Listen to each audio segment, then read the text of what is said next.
Mercedes-Benz 2025. Sa mga hindi pa nakakaalam, turuan ko kayo ng basic na accessories nito. Sa Mercedes-Benz, ang reverse, neutral at saka drive niya nandito sa right na manibela. Ayan o, makikita nyo. Reverse, neutral, yan. Taas, reverse. Baba, neutral. Tapos yung pinakababa, drive. Tapos ang parking naman niya, itong nasa gilid.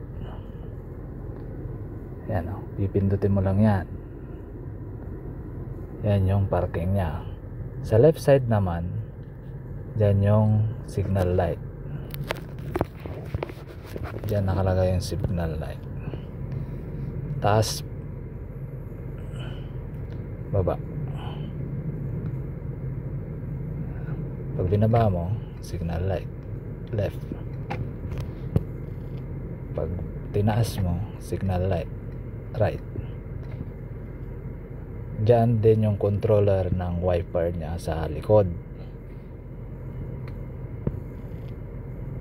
Tapos yung ilaw naman dito, patayan. Pwede mo itapat to, auto, kaya dito. Yan. Laging itapat yan sa auto. Kasi pag hindi mo yan tinapat, saka papatay mo na yung makina ng sasakyan, hindi mamamatay yung ilaw niya. So kailangan talaga dapat nakatapat sa auto. Ito naman, pwede rin dito mag park button, meron din park button dyan. Ito naman sa ilaw, ito.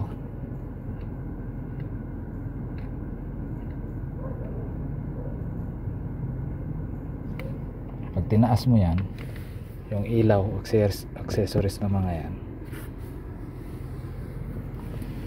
ano yan, pag pababa mahina, pag pataas lalakas yung ilaw ng mga accessories. Sa driver side naman, sa left side, ito naman yung adjustan ng mga upuan. Yan, tutulak mo lang yan. Then yung mga ng mga adjust ng upuan, ito yung pinaka sa taas. Tapos yung lock ng pintuan dito, taas unlock, yan sa baba lock. Dito naman yung mga accessories sa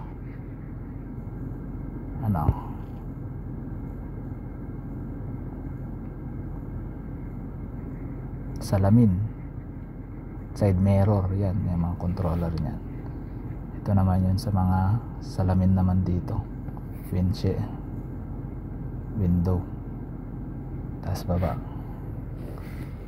Siyempre ang start button niya nandito. Ayan. Katabi ng start button nakalagay dyan yung automatic, automatic. Ibig sabihin pag nagpreno ka, automatic mamamatay yung makina. Pwede mo ring i-off yan para pag nagpreno ka, hindi laging namamatay yung makina. Dito naman yung accessories ng mga niya, temperature ng ilaw, ay temperature ng aircon. Yan, touchscreen na rin yan. Tapos kung ibabalik mo sa home lang para mawala yan. Ito rin yan sa temperature ng fan.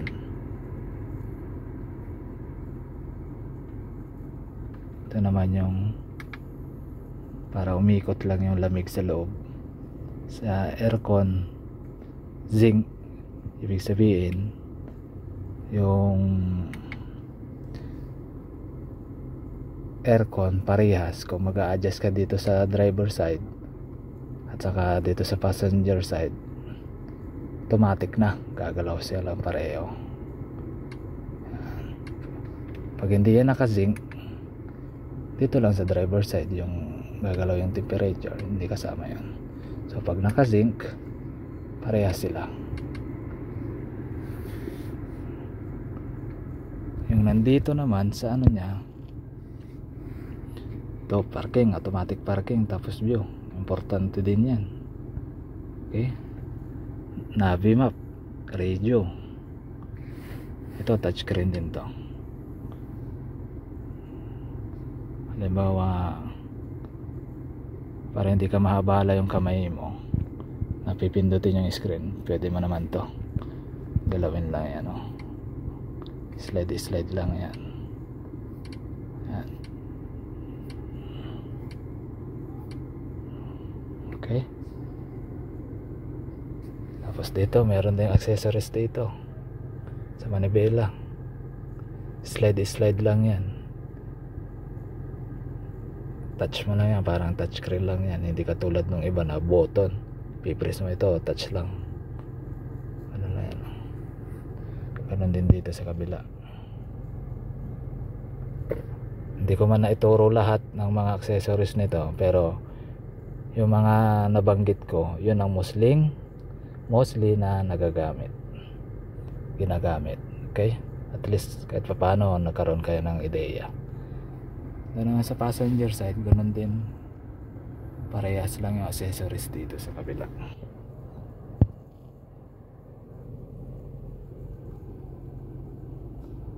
Dito naman, yan, ilaw nya, yan, ilaw yan, accessories, ilaw. Ito pang kalahatang ilaw, ito sa likod na ilaw, ito naman sa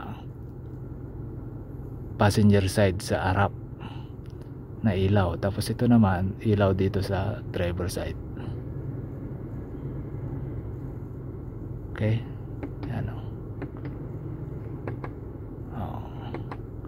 Ito sa likod, ito pang kalahatan. Pag pinindot mo yan, lahat ng ilaw sa loob automatic mag-open. Yun lang, basic sa mga hindi pa nakakaalam at hindi pa nakakapag-drive ng Mercedes-Benz.